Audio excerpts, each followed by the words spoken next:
an NNPC refinery is a violence against women, children, and Nigeria as a society. We have to first clean the house before you bring in new equipment. Because if you bring in new equipment, you're bringing it into a dirty house. Who are the partners? The refineries, hold on. Let me be done, baby. Okay. The refineries are literally crashing the economy. Look at 3 billion. Imagine if it was put into infrastructure, if it was put into health, if it was put into education. With Do proper you know administration. what we will be doing? Even without proper administration, you will see it. So guess what? The refineries are a horrible bride with bad manners that we must keep in our house. This is Soup Business Landscape. Now, the National Petroleum Company Limited has set June 2026 as a new target for selecting technical partners to revamp Nigeria's state-owned refineries after years of stalled rehabilitation and dwindling expertise. Speaking at the press briefing in Abuja, NNPCL's Group Chief Executive Officer, Bayo Julari, admitted the Port Harcourt, Warri, and Kaduna refineries remain far from global standards. He said their products are currently not commercially viable when compared to those from private facilities like the Dangote refinery. The new target signals a new renewed effort by NNPCL to revive Nigeria's refining capacity, reduce import dependence, and address long-standing inefficiencies that have plagued the sector. Analysts say success depends on transparency, technical competence, and credible private sector collaboration. Okay, this is where we now shout, people of God, we've sunk billions in dollars in trying to see what's going to come out of these refineries. And over time, we've also seen that a lot of these monies were just like water poured in baskets. They can't be accounted for right now. The new board of NNPC, when they came up, they said, hey, let's sell these facilities.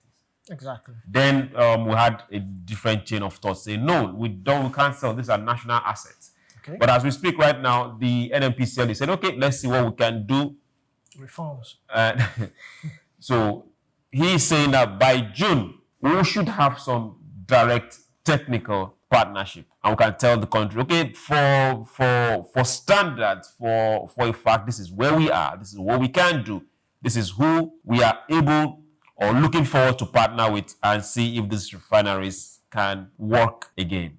Quite interesting. Now, let's take it personal. Do you think we should go back this route? Honestly, we've tried this for how many years? A long time, decades. And it has not come into fruition. And that is why when this new chief came in, he said, let's sell this asset. Let's just sell it and do away with it. But like you said, Senior Advocate of Nigeria said, you can't sell national assets. It belongs to the people. And I said, okay, fine. If you can't sell it, let's reform it. Another idea came in. But my question now is, before we can even take any further step, there is still something that is being almost swept under the carpet: misappropriation. Trillions, larger than the budget, has been swept under the carpet. And we've not even investigated to see where this money went. This money could even fund our next year budget. But we're not talking about that. We are saying, okay, let's leave that alone and let's move. We cannot move. We have to first clean the house before you bring in new equipment. Because if you bring in new equipment, you're bringing it into a dirty house. So, first of all, let's sort that out. Because if you don't sort that out, bring in more partners, we do reforms, we will find ourselves back at square one. And it's just June 2026, a year or thereabout.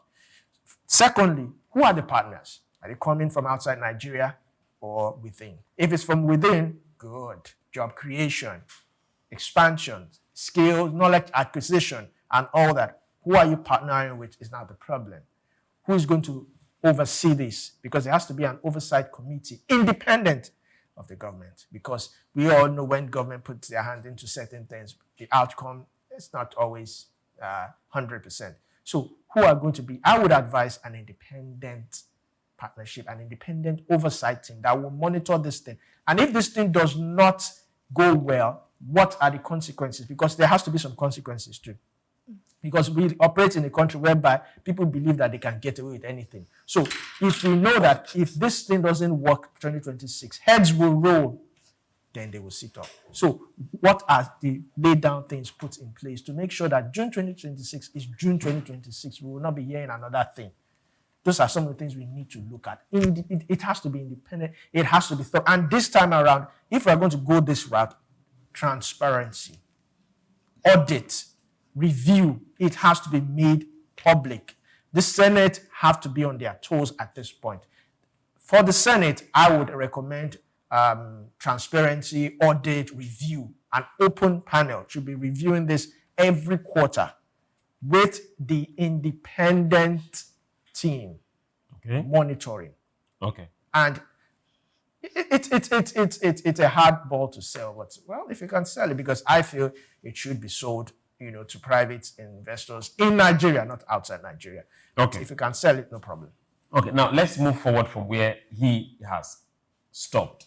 Not go back, not repeat. You already know where my stand is. I don't know why you are trying to be delicate with me. You know where I stand with NNPC. Today is the International Day of eradicating, eliminating, stopping violence against. And for me, anything putting money back into an NNPC refinery is a violence against women, children, and Nigeria as a society. Let me start this way. I was at Luth yesterday, and I went to see the doctor. Thank God it's not critical and it's not terminal. And last week, the doctors were running a skeletal service. But they said, look, the federal government has given us an MOU, and, there's no response. We don't trust the system. And so they are still on strike. And a particular doctor was seeing me because I went to accident and emergency. So if you was sick, you go to accident and emergency to say, okay, this was going on. And they write you a letter. Then you go to the clinic. And so as he was about writing the letter, a nurse came in. We are on strike, and she was and I was looking at her. And when she was done, I said, madam, I know you are on strike. I know you are fighting for your monies, but you received your salary last month. She said, yes. I said, good. Calm down. These are people's. Did you tell her that what was disturbing you was not on strike? And I told her, I said, these are people's lives. Do not forget you took an oath. And she said, she cannot die for that. I said, nobody expects you to die for Nigeria, but you took an oath. I said, because when you are in the UK, you work for 14 hours. Your 14 hours, you have a 5-minute break. But you all go to the UK, and you don't sit down. If you try yourself, you'll be sued. But in Nigeria, you can sit down for 20 minutes in an hour that you walk. And she said, yes, and she laughed. And she said, madam, I said, look, I'm exposed. Calm down. I'm here for a reason. And I got my letter. Okay. And I expose went us to NNPC. And then they told us that we couldn't see the doctor. They were after this whole because talk. Consultants were the only ones around. Profs, consultants, those are the only ones. The regis are the ones on strike. So it's like the middlemen. And they're the ones that do the major work because they clock you, they see you, they go you, take you to the next level. Then it's when it's critical, they call consultants. I said, okay. I said, sugar. Let's add some more sugar.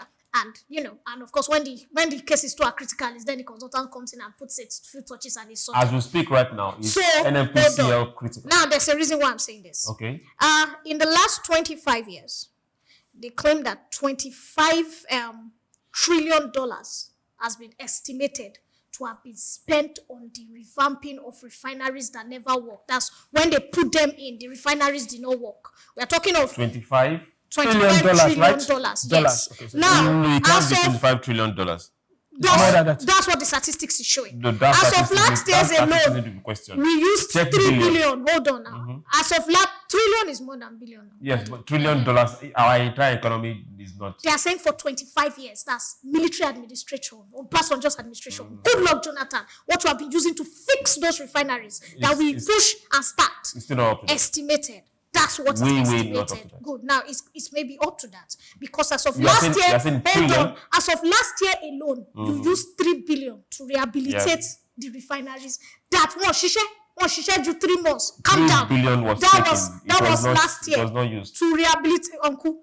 To rehabilitate, they did not even say fix. They said rehabilitate. They did not say the other things they spend money buying because NNPCL still has a budget of things that they still, use to run the refinery. They still buy. Plug don't come out. Screw is not screwing well. The rig is not turning. That's minus. Hold on. That's minus the 3 billion. How much are the doctors asking for? This is the reason why I'm saying. Now, if we are going to do another one again, that's another 3 billion. There's a bit of inflation again. And so that will be more than 3 billion. So let's say another 4 billion again to touch these things up by June. Now, they are talking about transparency. They are promising us that there will be transparency, there will be this, there will be that. I'd said it on this table, that there's nothing the Nigerian can do, because there's a school of thought that claims that the refineries were sold under one administration that was from the South, and that he signed a particular document saying, in fact, it was so hard with the legal tenders that Nigeria cannot get out of it. And that's why Falana thought that, look, we cannot sell an asset. It's not because we cannot sell an asset. That's the claim, that it was sold to a Dutch person, and that the terminologies we signed as Nigerians, we didn't take the proper legal, our proper lawyers there, the brilliant minds that can see through, all those lines. Where exactly are you coming from? I'm telling you that there's a school of thought, and that is why we must continue to spend money to refurbish these refineries, and we cannot sell. So guess what? The refineries are a horrible bride with bad manners that we must keep in our house. And we are keeping them at our house at the detriment of education, health, security, food. And so the refineries, hold on, let me be done, baby. Okay. The refineries are literally crashing the economy. Look at 3 billion. Imagine if it was put into infrastructure, if it was put into health, if it was put into education. With Do proper you know administration. what we will be doing? Even without proper administration, you will see it. When you walk into Luth, my auntie was admitted at Yaba the other time or so. It was like I entered a private ward. Each person, you just pay a little extra. You have somebody by your bedside. It's like Yankee, so once you do like this, the person is by your side. That's the private wing or the... That's the private wing. Okay.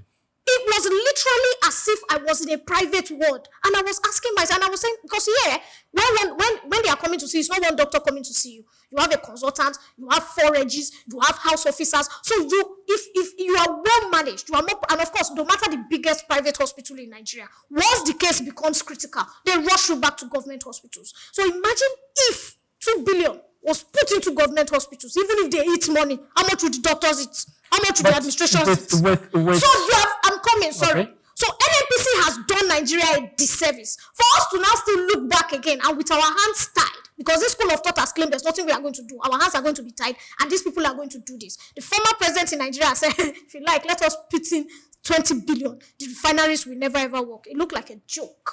Here we are.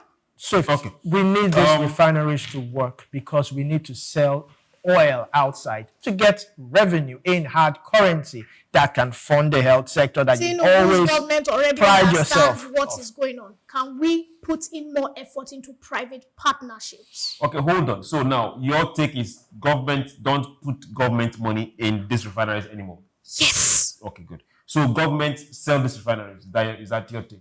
For me, it's a white elephant project already. Can we leave them? Can we put in efforts into private government, private-owned refineries? So what happens to these particular facilities? This is the bride we have been trying to tell to have manners for the past 25 years. We have invested over $25 trillion. Are you saying sell it? There are sometimes, as a parent, when your child has refused to have common sense, leave them alone. Leave that refinery for the next 2 years. Yes, let the people that feel that they must milk Nigeria. When there's no milk coming in, and they'll calm down. I hope people draw salaries.